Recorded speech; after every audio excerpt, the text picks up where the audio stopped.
Now this is 3-cylinder engine. There's 1 cylinder, 2 and 3. You see the piston, it's in different position. Okay, the cylinder number 1 is the piston is at the top dead center. So how do we understand the 1, 3, 2 firing order of the this position of the piston?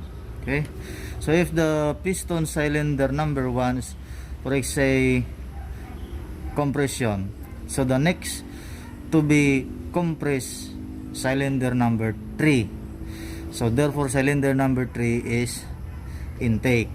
Okay, so let's turn example compression number 1, power. So the piston move downward, power, let's say boom. Okay,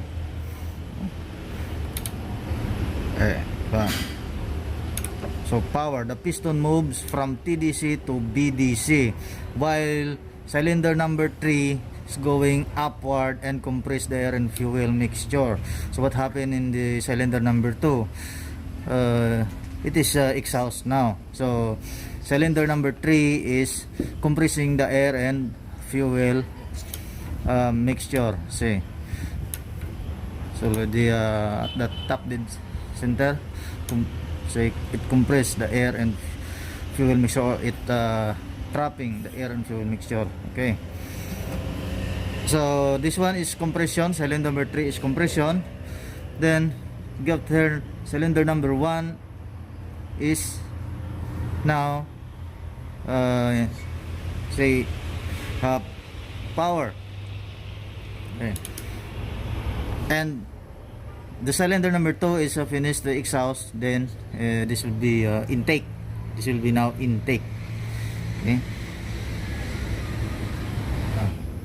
the piston moves downward, should be power, boom. Okay, okay, okay. So what happened to this cylinder number 1?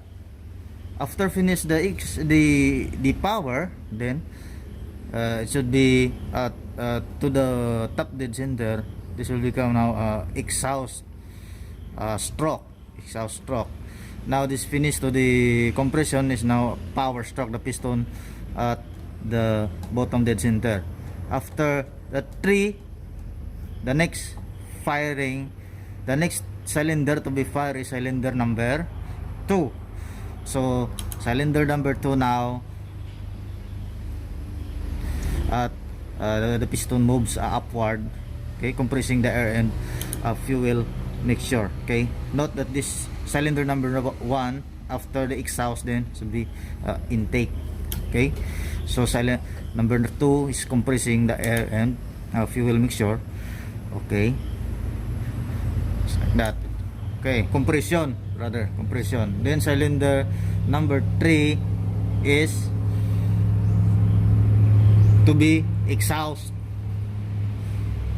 Okay, cylinder number 2 is power. Then cylinder number 1 is intake. Okay, and cylinder number 3 now is exhaust. Okay, it's like that. It's 1, 3, 2.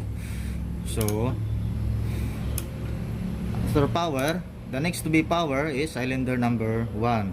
So therefore cylinder number 1 now is compression. So that is the principle of 3-cylinder engine. The firing order is 1, 3, 2, 1, 3, 2, 1, 1, 3, 2, 1. Okay.